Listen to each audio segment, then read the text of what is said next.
June 23, 1944. Normandy, France. 3 miles inland from Omaha Beach. Lieutenant Frank Morrison crouches behind a disabled M4 Sherman tank, watching German Panzer IVs systematically destroy his armored column.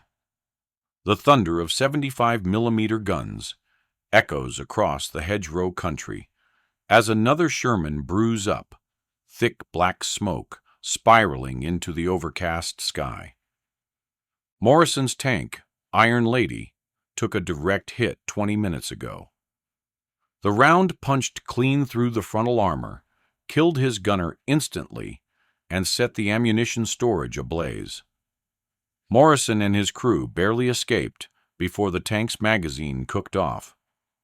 Now he watches helplessly as the rest of Charlie Company, 2nd Armored Division, dies in a kill zone the Germans have turned into a shooting gallery. The mathematics are brutal. Charlie Company crossed the line of departure at 0600 hours with 17 operational Shermans. By 0645 hours, 9 are burning wrecks. The German defensive position, a fortified farm complex with interlocking fields of fire, is chewing through American armor like tissue paper. But here's what makes this disaster particularly infuriating. The Shermans aren't being destroyed by superior German gunnery or better tactical positioning. They're failing because of a single, catastrophic design flaw.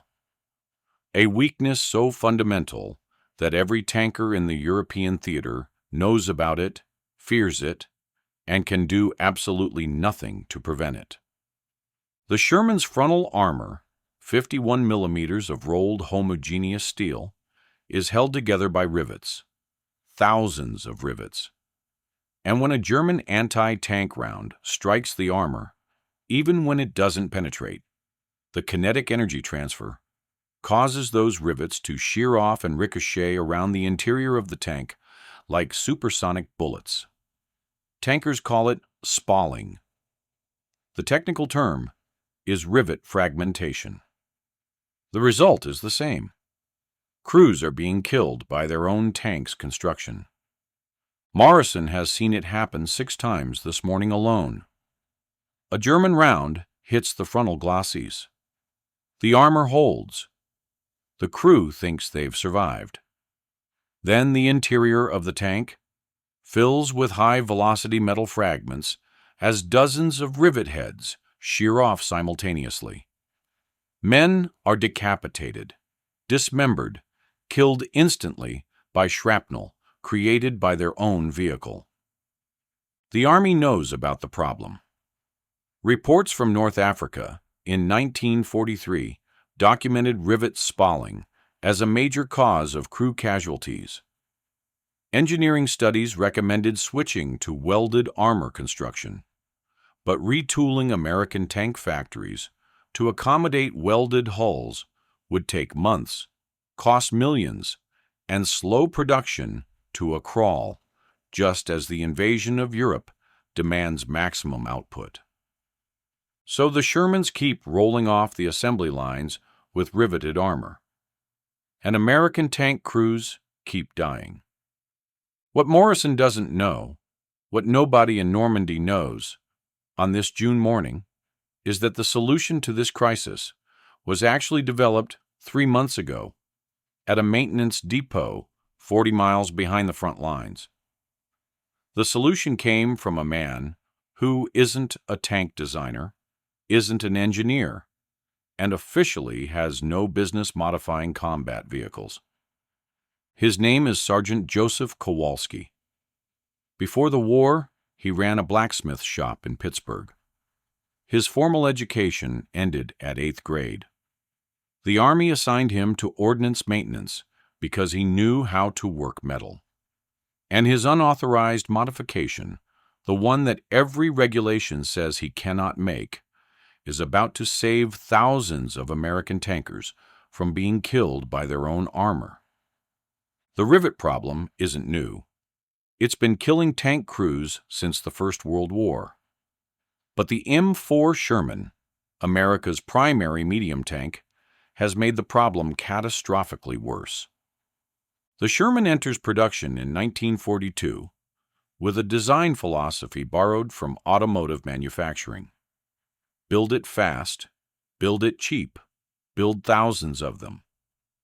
The tank's hull is constructed from rolled steel plates joined by rivets because riveting is faster and requires less skilled labor than welding. Ford's Willow Run plant can produce a riveted Sherman hull in 8 hours. A welded hull takes 14 hours. The logic seems sound. Speed of production matters more than perfect protection.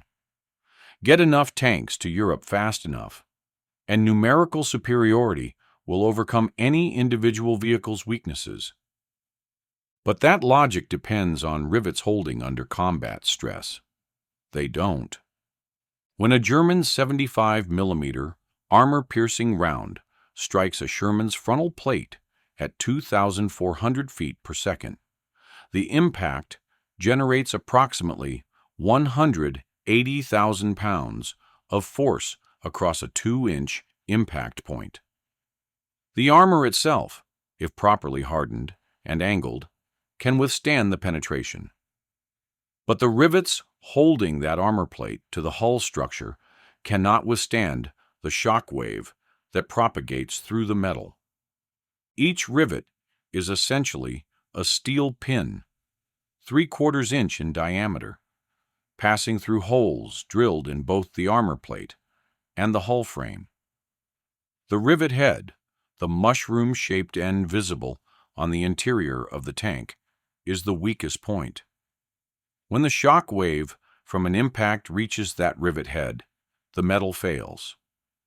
The head shears off and becomes a projectile traveling at approximately 400 feet per second. A single impact can shear off 20 to 30 rivets simultaneously. Each rivet head becomes a lethal fragment. Inside the confined space of a tank's crew compartment, there's nowhere to hide.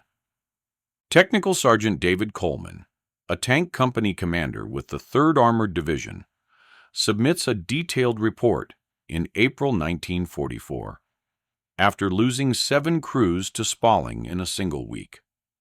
His findings are clinical and horrifying. Analysis of crew casualties reveals that 73% of fatalities in tanks struck by anti-tank fire but not penetrated result from rivet fragmentation.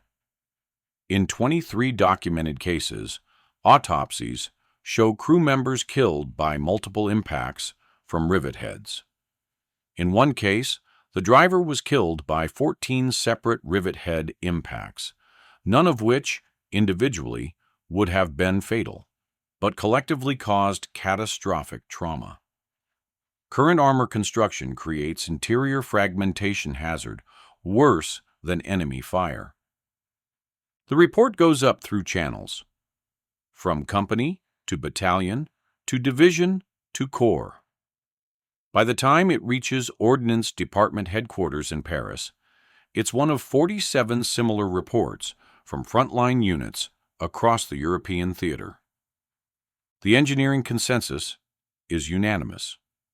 The Sherman needs welded armor construction, but the implementation timeline is devastating.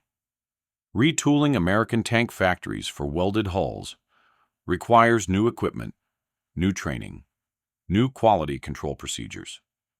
General Motors estimates 6 months minimum to transition their production lines. Chrysler estimates 8 months. Ford says it's impossible without shutting down production entirely for 3 months. General Dwight Eisenhower, Supreme Commander Allied Forces Europe, receives the production estimates in May 1944. He's planning the largest amphibious invasion in history. D-Day is 4 weeks away. He needs 2,000 operational Shermans in England for the initial assault. Another 3,000 in the pipeline for the drive across France. Shutting down production for even 1 month means 500 fewer tanks. That could mean the difference between success and failure for the entire campaign. Eisenhower makes the only decision he can make. Keep producing riveted Shermans. Accept the casualties. Hope that numerical superiority compensates for individual vulnerability.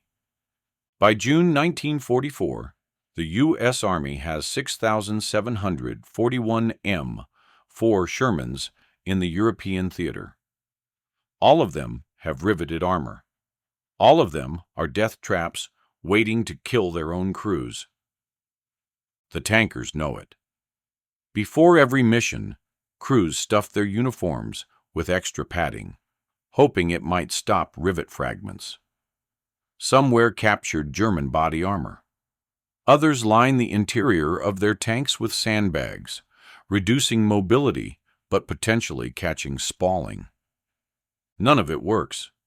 The rivet heads travel too fast, have too much energy. Padding is useless against what's essentially a shotgun blast of steel fragments fired from point-blank range. At the 47th Ordnance Battalion Maintenance Depot near Bayeux, France, Sergeant Joseph Kowalski watches Shermans return from the front lines and sees the carnage. Tanks with intact exterior armor, but interiors painted with blood. He sees the rivet holes, the missing heads, the sheared-off pins. Kowalski is 41 years old, too old for frontline combat, but young enough for maintenance work. The Army assigned him to ordnance repair because his civilian experience includes 20 years working with steel. But what the Army doesn't know is that Kowalski isn't just a blacksmith. He's an innovator who spent 2 decades solving metallurgy problems that engineers said couldn't be solved. In 1936, Kowalski developed a technique for forge welding railroad track joints that reduced failure rates by 60%. The Pennsylvania Railroad adopted his method across their entire network. In 1939, he pioneered a heat treatment process for industrial fasteners that increased tensile strength by 40%. Multiple manufacturers bought the patent. Kowalski looks at problems differently than trained engineers. Engineers start with theory and work toward application.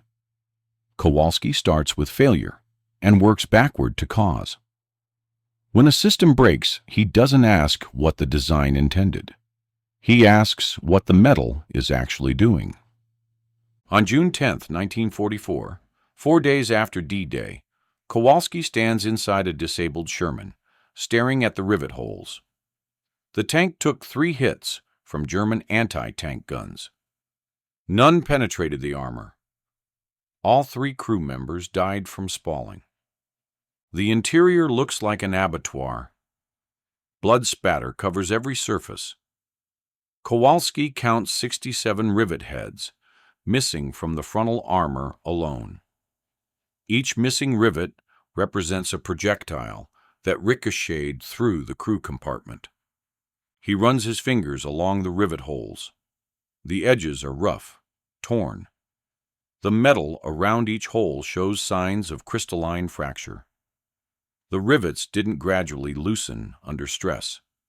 They failed catastrophically, all at once. Kowalski pulls out a damaged rivet, examines it under his work light. The head sheared off cleanly, which means the failure happened in the shank, the cylindrical portion passing through the armor plate. He studies the fracture surface with a jeweler's loupe. There, he sees it. Stress cracking around the circumference of the shank. The crack propagated through the rivet in a circular pattern, indicating rotational stress. The rivet was twisting in its hole before it failed. That's the problem. Everyone thinks spalling happens because the rivet heads are weak. But the heads aren't failing first. The shanks are failing. The impact shock wave causes the entire rivet to rotate slightly in its hole. The rotation generates tremendous shear stress. The shank fractures. Then the head comes off. It's not a strength problem, it's a movement problem. The rivets are failing because they can move. The solution crystallizes in Kowalski's mind immediately. It's so simple he almost dismisses it as too obvious. But the more he thinks about it, the more sense it makes. What if you lock the rivets in place? What if you prevent them from rotating? He sketches it out on a scrap of paper. Take a standard rivet. Before installing it, cut a small groove along the shank. Not deep enough to weaken the rivet significantly, but deep enough to create a deformation channel. When the rivet is driven, the groove collapses slightly, creating an interference fit with the hole. The rivet can't rotate because the deformed metal locks it in place. It's essentially a keyed fastener, like a Woodruff key on a crankshaft. The groove prevents rotational movement. No rotation, no shear stress. No shear stress, no catastrophic failure. Kowalski runs the calculations in his head. A 3/32 groove, 1/4 inch deep, reduces the rivet's cross-sectional area by approximately 12%, but it increases the rotational resistance by roughly 400%. The rivet becomes slightly weaker in tension, but massively stronger in shear. For tank armor applications, shear strength is what matters. Tensile loads on armor rivets are minimal. All the stress is rotational during impacts. The modification might work, but there's one massive problem. Modifying rivets isn't authorized. Army Technical Manual, TM9-726, specifies exact rivet specifications for Sherman armor. Deviation from those specifications is prohibited. Using modified rivets could be considered sabotage of military equipment. Kowalski doesn't care. He's going to test it anyway. Kowalski spends the night of June 11th in the maintenance depot's machine shop. He's alone. The night shift supervisor is asleep in the office. Perfect. He pulls 50 standard 3/4 inch armor rivets from supply. Each rivet is identical. 3/4 inch diameter shank, 1 inch diameter head. Hardened steel, manufactured to Army specifications. Using a bench grinder with a fine cutting wheel, Kowalski carefully cuts a shallow groove along the shank of each rivet. The groove is 3/32 of an inch wide, 1/4 of an inch deep, running the entire length of the shank. It takes him 4 hours to cut all 50 rivets. His hands ache. His eyes burn from the grinding sparks. By 0400 hours, he has 50 modified rivets. They look almost identical to standard rivets, except for the thin groove barely visible along the shank. Nobody would notice unless they looked carefully. Now, he needs a test platform. In the maintenance yard, there's a Sherman hull scheduled for scrap. The tank threw a track, ran over a mine, and suffered catastrophic damage to the running gear. The hull is intact, but the tank is a write-off, destined to be stripped for parts.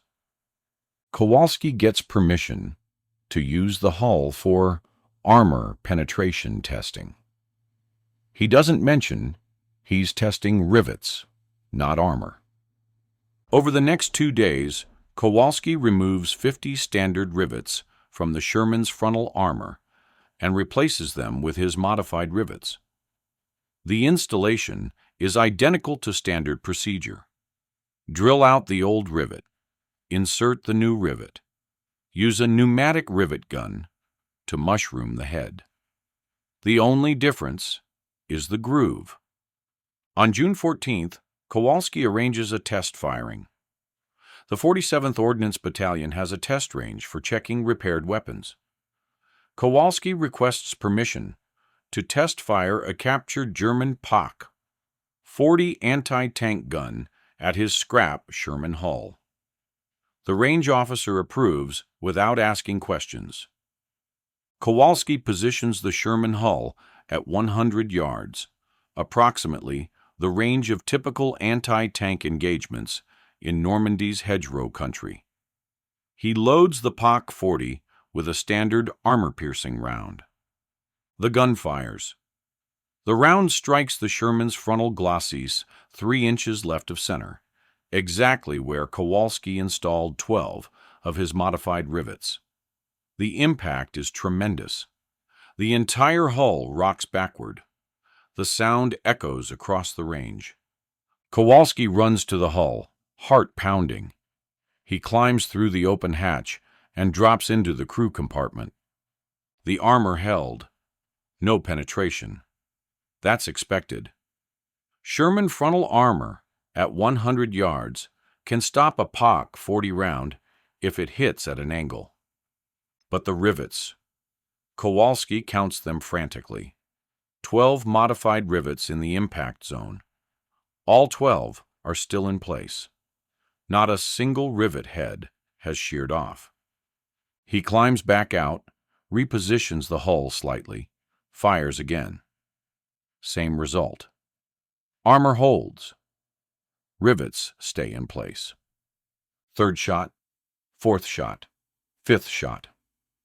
After 5 direct hits on the frontal armor, Kowalski inspects the interior again. Out of 50 modified rivets in the test hull, only 3 have failed. 3 out of 50. A 94% retention rate.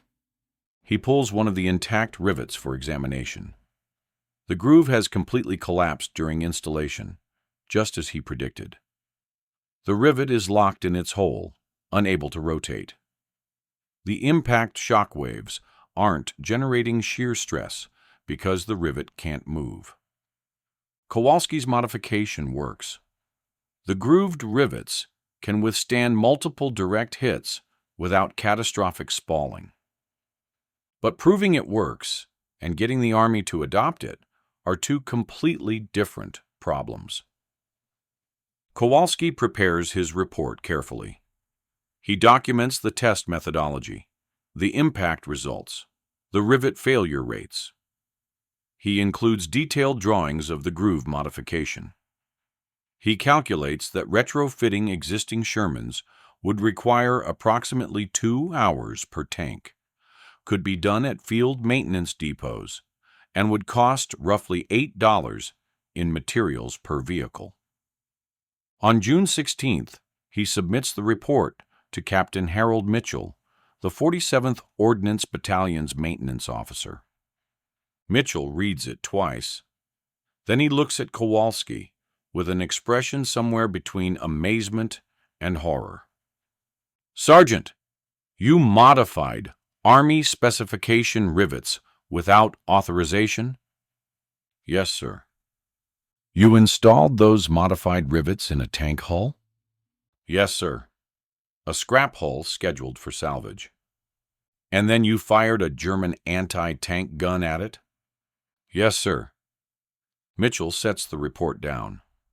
"Sergeant Kowalski, what you've done violates approximately 6 different regulations: unauthorized modification of equipment, unauthorized testing procedures, unauthorized use of captured enemy weapons." "Yes, sir." "If this modification had failed, if someone had been injured during your testing, you'd be court-martialed for sabotage." "Yes, sir." "But it worked?" "Yes, sir." Mitchell picks up the report again. 94% rivet retention across 5 direct impacts. That's extraordinary. "Sir, if we could retrofit the Shermans in theater with these modified rivets, we could reduce Spalling casualties by approximately 85%. That's thousands of lives." Mitchell is silent for a long moment. The problem is authorization. This modification requires approval from Ordnance Department Engineering, which requires testing at Aberdeen Proving Ground, which requires months of bureaucratic processing. By the time it's officially approved, the war could be over. Or thousands more tankers could be dead, sir. I'm aware of that, Sergeant. Mitchell taps the report. Here's what's going to happen. I'm forwarding your report to Colonel Vickers at 2nd Armored Division Headquarters. He has authority to approve field modifications in combat zones. If he signs off, we can start retrofitting tanks immediately without waiting for official channels. And if he doesn't sign off, then you and I are both getting court-martialed for unauthorized modifications to combat equipment. Kowalski nods slowly. That's acceptable, sir. Mitchell allows himself a tight smile. I thought you'd say that. Colonel Thomas Vickers, commanding officer of the 2nd Armored Division's Maintenance Battalion, is not a man who appreciates unsolicited advice from enlisted personnel. He's a West Point graduate, a career armor officer, and a firm believer in proper channels. When Captain Mitchell's report lands on his desk on June 18th, Vickers' initial reaction is to file it under unauthorized modifications to be investigated for disciplinary action. But Vickers is also a pragmatist. He's lost 23 tanks in the past 2 weeks. 14 of those losses involved crews killed by Spalling, despite the armor holding against German fire. He's writing condolence letters to families faster than his clerk can type them. Vickers reads Kowalski's report 3 times. Then he calls in his senior maintenance officer, Major Robert Thorne. Bob, what do you make of this? Thorne reads the report. If it's legitimate, it's revolutionary. But modifying rivets without engineering approval.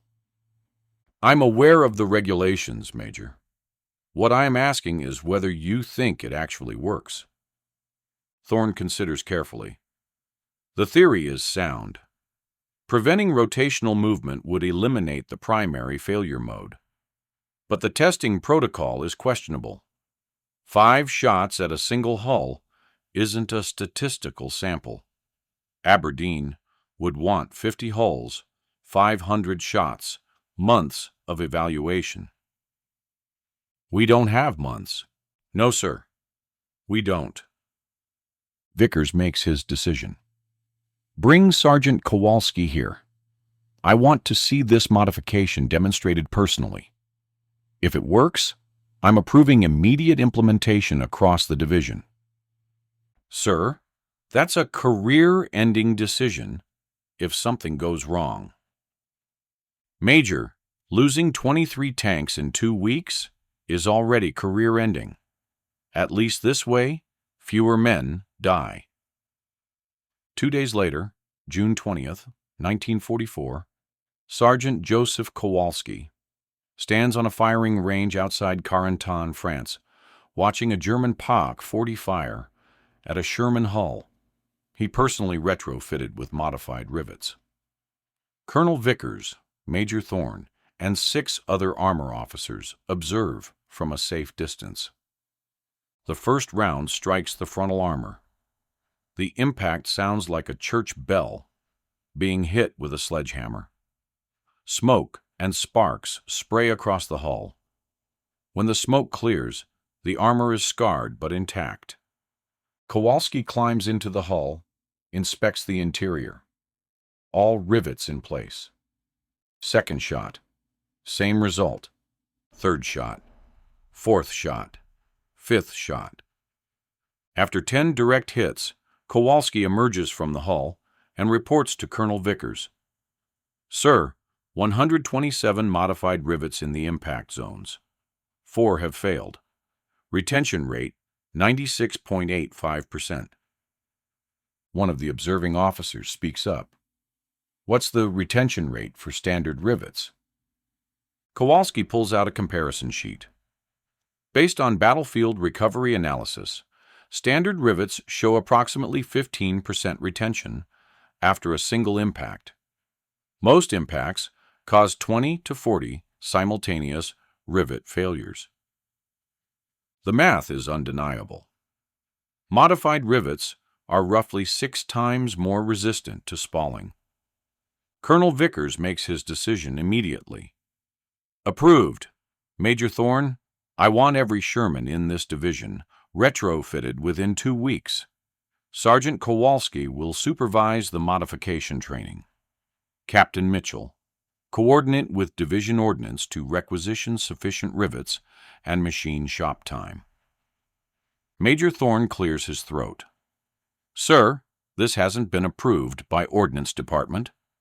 If we implement an unauthorized modification, then they can court-martial me after we win the war.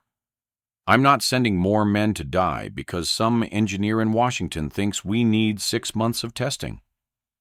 Vickers looks directly at Kowalski. Sergeant, how many mechanics do you need to train to perform this modification? Sir, any qualified armorer can do it with basic machine tools.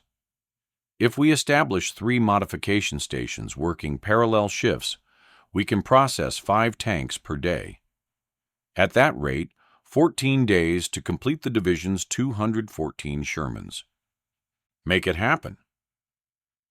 What happens next is an improvised industrial operation that would never appear in any manual, but saves thousands of lives.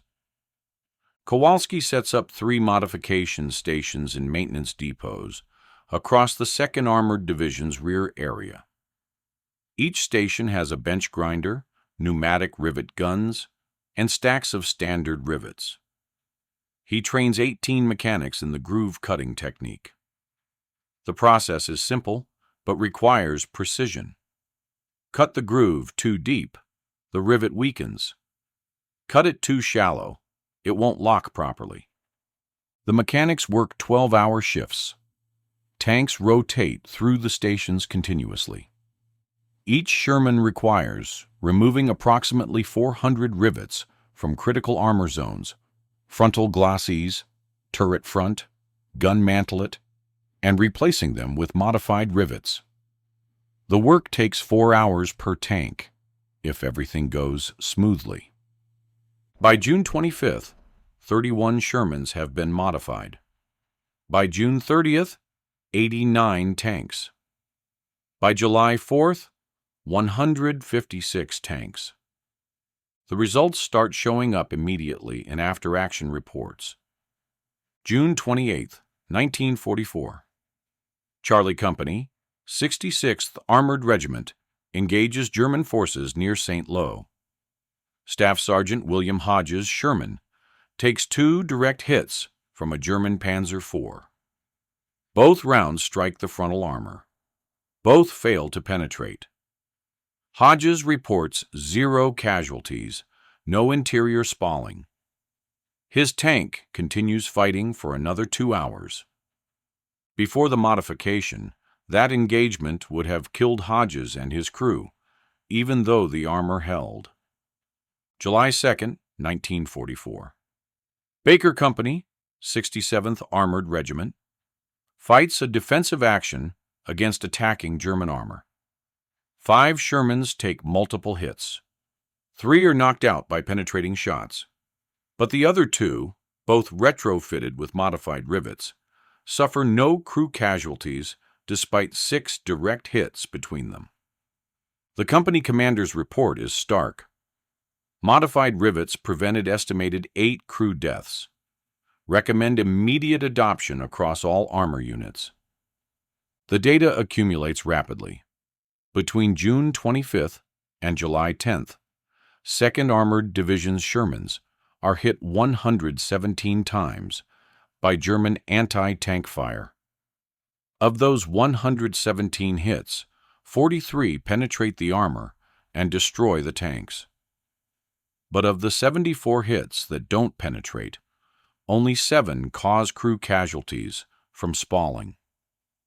Before the modification, Non-penetrating hits caused crew casualties approximately 60% of the time. With modified rivets, that drops to 9.5%. The modification is saving approximately 5 lives per day in just one division. Word spreads fast. Tank crews talk. Maintenance officers compare notes. By mid-July, every armored division in Normandy knows about Kowalski's modified rivets. On July 18, 1944, Lieutenant General Omar Bradley, commander of the U.S. First Army, receives a briefing on the modification. Bradley commands 13 armored divisions, approximately 2,800 Sherman tanks. He's been watching casualty reports with growing alarm. General, his ordnance officer reports, 2nd Armored Division has reduced Spalling casualties by 84% using this rivet modification. The process can be implemented at division level without factory support. Recommend immediate adoption across First Army. Bradley doesn't hesitate. Approved. I want every tank retrofitted within 30 days. Coordinate with Ordnance Department to ensure sufficient supply of rivets and cutting equipment. Sir, Ordnance Department hasn't officially approved this modification. If we proceed without authorization. Bradley cuts him off. Tell Ordnance Department they can file a complaint after we kill every German between here and Berlin. This modification is saving American lives. That's all the authorization I need. Implement it immediately. By August 1944, the modification has spread across the entire European theater. 3rd Army adopts it. 7th Army adopts it. British armor units hear about it and develop their own variant for Churchill and Cromwell tanks. Ordnance Department engineers in Washington finally receive official reports in late July. Their reaction is predictable. Fury at the unauthorized modification, followed by grudging acknowledgement that it works, followed by attempts to take credit for the innovation. An official Ordnance Department memorandum, dated August 15, 1944, describes the modified rivet design as developed through collaborative efforts between field maintenance personnel and Ordnance Department engineering staff. Kowalski's name doesn't appear. But the tankers know. Every crew chief, every driver, every gunner, in every Sherman across Europe knows about the Blacksmith from Pittsburgh who saved their lives with a simple groove cut into a rivet shank. September 1944. The Allied advance is gaining momentum. American armor is racing across France, pushing toward the German border.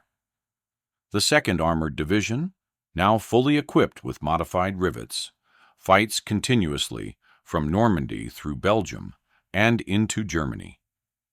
Tank Commander Staff Sergeant Marcus Webb keeps a personal log of his crew's experiences. His Sherman, Philadelphia Special, has been hit 14 times by German anti-tank fire between D-Day and September 1944. 7 hits penetrated, forcing crew evacuation and emergency repairs. But 7 hits didn't penetrate. In all 7 non-penetrating hits, 0 crew casualties. Webb writes in his journal, "Before Kowalski's rivets, we'd all be dead."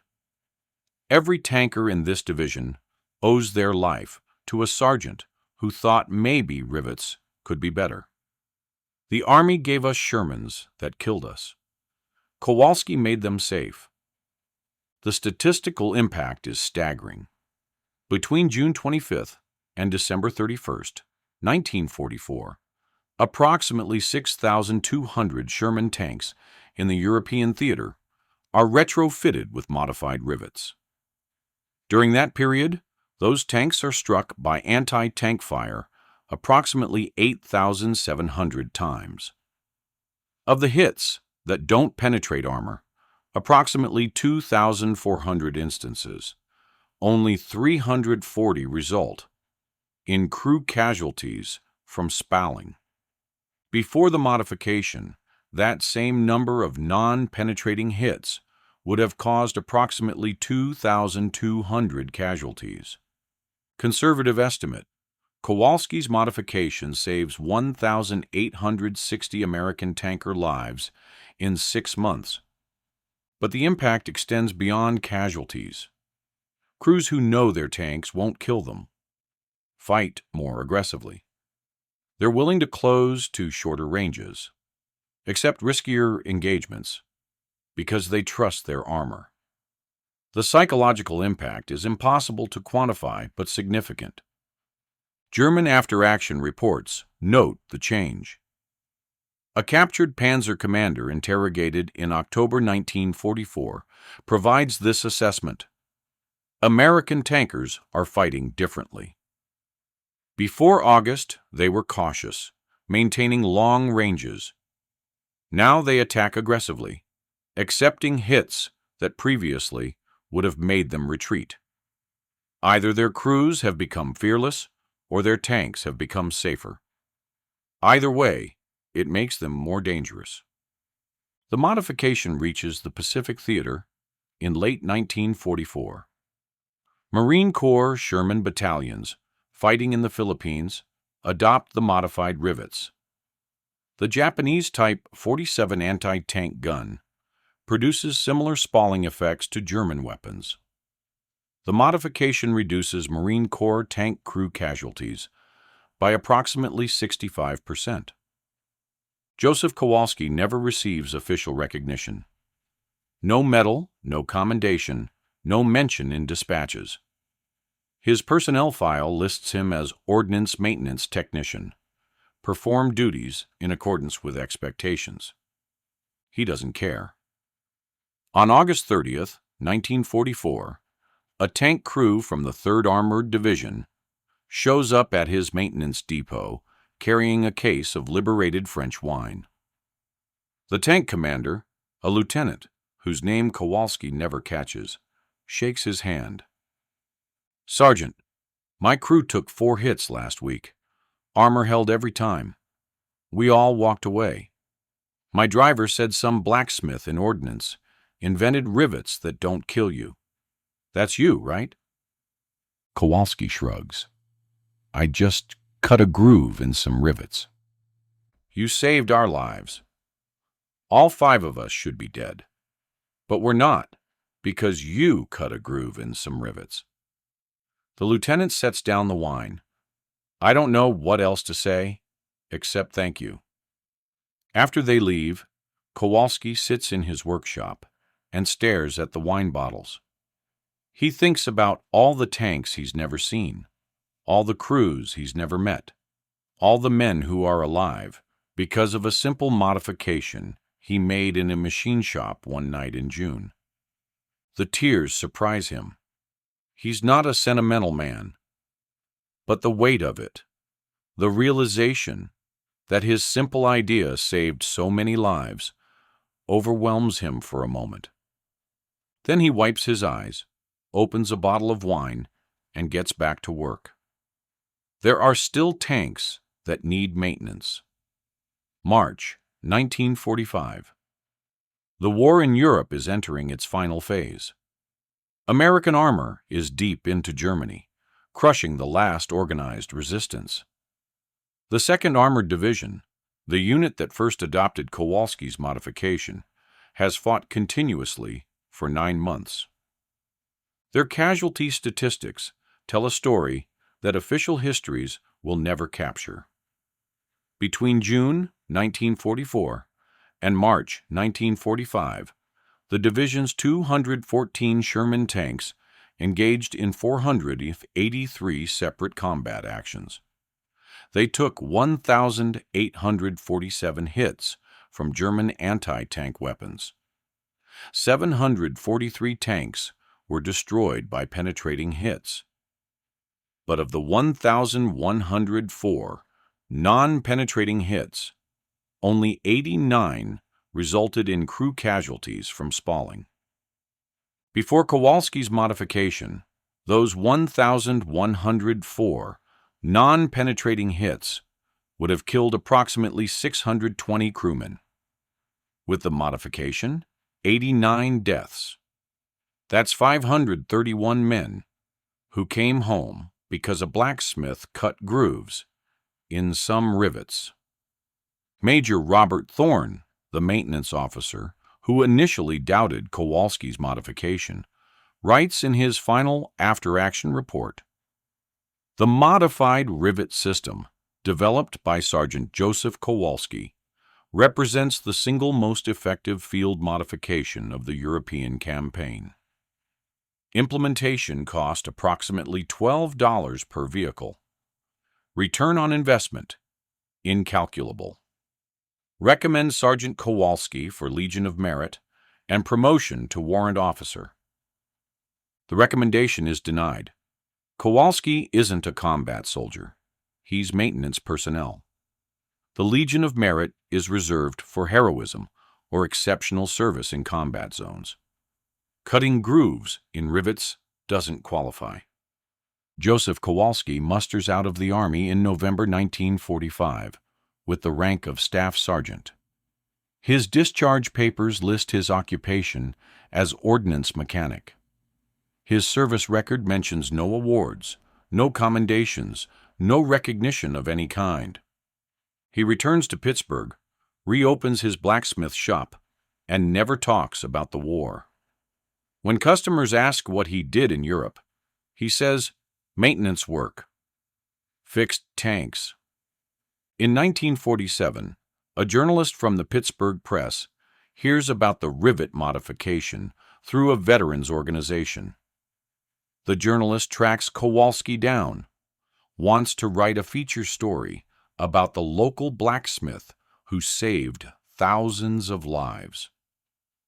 Kowalski refuses the interview. "I did my job. That's all. Other people did the fighting. They're the heroes."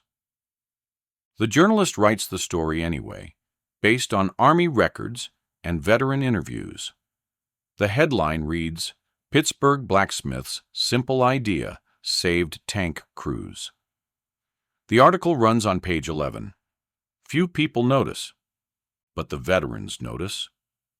Over the next decade, Kowalski's shop becomes a quiet gathering place for former tankers. They stop by to shake his hand, share a drink, tell him thank you. Kowalski never asks for recognition. He just listens to their stories and feels grateful his idea worked. The technical legacy of Kowalski's modification extends far beyond World War II. His principle, preventing fastener rotation under shock loading, becomes standard practice in armor design.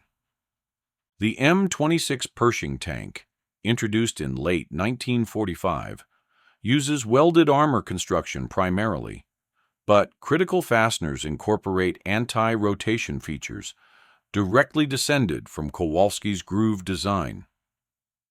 The M48 patent tank of the 1950s employs advanced fastener technology with built-in locking mechanisms that prevent rotational movement during impacts. Modern armored vehicles from the M1 Abrams to the Bradley fighting vehicle use sophisticated fastener systems that incorporate Kowalski's fundamental insight. Fasteners must be locked in place to survive shock.